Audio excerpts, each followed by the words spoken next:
आज ही Doubtnut app download करें। Doubtnut पर होगा अब आपके सभी मैथ्स, केमिस्ट्री, फिजिक्स और बायोलॉजी डाउट्स का सफाया। बस अपने क्वेश्चन की फोटो खींचो, उसे क्रॉप करो और तुरंत वीडियो सोल्यूशन पाओ। Download now.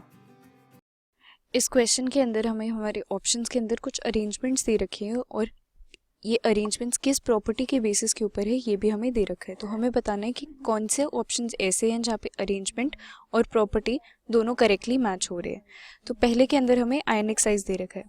अब हमें डिटरमाइन करना है कि ये जो ऑर्डर दे रखा है हमें ये सही है या नहीं। अब फ्लोरीन तक तो ये सब सारा सही है बिकॉज फ्लोरीन एक एनायन है और जो एनायन होता है उसका साइज हमेशा कैटायन से बड़ा होगा, राइट? बिकॉज ये इलेक्ट्रॉन्स गेन कर रहा है जिसकी वजह से इसका साइज जो है वो बड़ा होना चाहिए। अब नेक्स्ट आते हैं हमारे पास सोडियम, मैग्नीशियम और एल्यूमिनियम। अब ये तीनों सेम पीरियड को बिलोंग करते हैं। सोडियम का एटॉमिक नंबर होता है 11, मैग्नीशियम का 12, एल्यूमिनियम का 13, राइट? अब इन सब के पास 10-10 इलेक्ट्रॉन्स है। इसने एक इलेक्ट्रॉन लूज किया, इसने दो इलेक्ट्रॉन्स लूज किए और इसने 3 इलेक्ट्रॉन्स लूज किए। तो तीनों के पास 10 इलेक्ट्रॉन्स है। लेकिन अब हम साइज कैसे डिटरमाइन करेंगे? यहाँ पे 11 प्रोटॉन्स हैं जो 10 इलेक्ट्रॉन्स को खींच रहे हैं, इधर 12 प्रोटॉन्स उन्हीं 10 इलेक्ट्रॉन्स को खींच रहे हैं। दैट मीन्स कि इसका जो साइज होगा वो कम होगा इससे, बिकॉज जो न्यूक्लियर पुल है वो इंक्रीज हो गई। और यही यहाँ पे 13 प्रोटॉन्स 10 इलेक्ट्रॉन्स को खींच रहे हैं। दैट मीन्स न्यूक्लियर पुल जो है वो और इंक्रीज हो चुकी है, तो इलेक्ट्रॉन्स और पास पास में आ जाएंगे। तो ये हमारा ऑर्डर हो जाएगा और आगे हमारे पास फ्लोरीन आ जाएगा बिकॉज ये एक एनायन है। तो हमारा पहला तो अरेंजमेंट करेक्ट है। अब नेक्स्ट हमें दे रखी है इंक्रीजिंग फर्स्ट आयनाइजेशन एंथैल्पी के लिए। तो हम इन सब की सबसे पहले तो इलेक्ट्रॉनिक कन्फिग्रेशन लिखते हैं। हमारे पास है बोरॉन, कार्बन, नाइट्रोजन और ऑक्सीजन। बोरॉन का एटॉमिक नंबर कितना होता है? 5।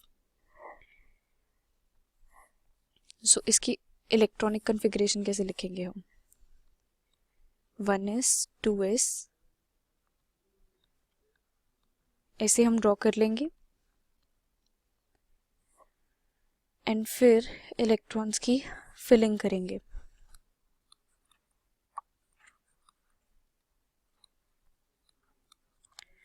सो सबसे पहले हमारा फिल होगा 1s, फिर 2s, फिर 2p, फिर 3s। ऐसे हम इन सब की इलेक्ट्रॉनिक कन्फिग्रेशंस लिख देंगे। सो 1s 2, 2s 2 एंड 2p 1। उसके बाद आता है हमारे पास कार्बन। इसका एटॉमिक नंबर 6 है, सो ये 2p2 हो जाएगा। नाइट्रोजन का 7 तो 2p3।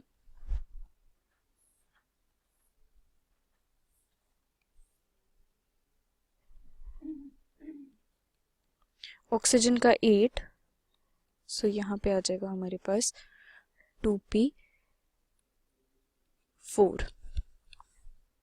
अब यहाँ पे सबसे कम किसकी होगी आयनाइजेशन एंथैल्पी? बोरॉन की, क्योंकि इसको एक ही इलेक्ट्रॉन लूज करना है। सबसे कम बोरॉन की होगी, उसके बाद कार्बन की। अब नाइट्रोजन और ऑक्सीजन को अगर हम कंपेयर करें तो नाइट्रोजन की इलेक्ट्रॉन की जो लास्ट ऑर्बिटल है 2p3, ये है हाफ फिल्ड। सो हमारे पास हाफ फिल्ड कन्फिग्रेशन है। दैट मीन्स इसको आयनाइज करना थोड़ा मुश्किल होगा बिकॉज हाफ फिल्ड ऑलरेडी काफ़ी ज़्यादा स्टेबल होते हैं। दैट मीन्स पहले आएगा हमारे पास ऑक्सीजन एंड फिर एंड में नाइट्रोजन। तो ये वाला तो हमारा अरेंजमेंट इनकरेक्ट है। अब नेक्स्ट है हमारे पास आयोडीन, ब्रोमीन, फ्लोरीन और chlorine increasing electron gain enthalpy के ऑर्डर के अंदर। अब यहाँ पे हमारा जो फ्लोरीन है वो क्लोरीन के बाद में क्यों आ रहा है? दिस इज़ बिकॉज फ्लोरीन का जो साइज़ है वो काफ़ी ज़्यादा छोटा होता है। तो स्मॉल साइज़ की वजह से रिपल्शंस बहुत ज़्यादा होंगी इलेक्ट्रॉन्स के बीच में, इसीलिए क्लोरीन की जो इलेक्ट्रॉन गेन एंथैल्पी है वो ज़्यादा हो जाएगी फ्लोरीन से। इनकी रिस्पेक्टिवली ब्रोमीन और आयोडीन से ज़्यादा होगी। तो ये ऑर्डर हमारा करेक्ट है।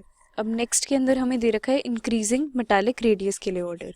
अब हमें पता है कि ये सारे एलिमेंट्स जो है ग्रुप 1 को बिलोंग करते हैं। सबसे पहले आता है हमारे पास लिथियम, फिर सोडियम, फिर पोटाशियम, फिर रुबिडियम। तो जब हम डाउन द ग्रुप जाते हैं तो हमारा जो एटॉमिक साइज है, जो रेडियस है, वो इंक्रीज करेगा। दैट मीन्स ये भी सही ऑर्डर हो जाएगा। तो हमारे करेक्ट ऑप्शंस कौन से हो गए, ए, सी और डी। क्लास 6 से 12 से लेके नीट, IIT, जेई मेंस और एडवांस के लेवल तक 10 मिलियन से ज़्यादा स्टूडेंट्स का भरोसा। आज ही डाउनलोड करें डाउटनेट ऐप या व्हाट्सएप कीजिए अपने डाउट्स 8400 400 400 पर।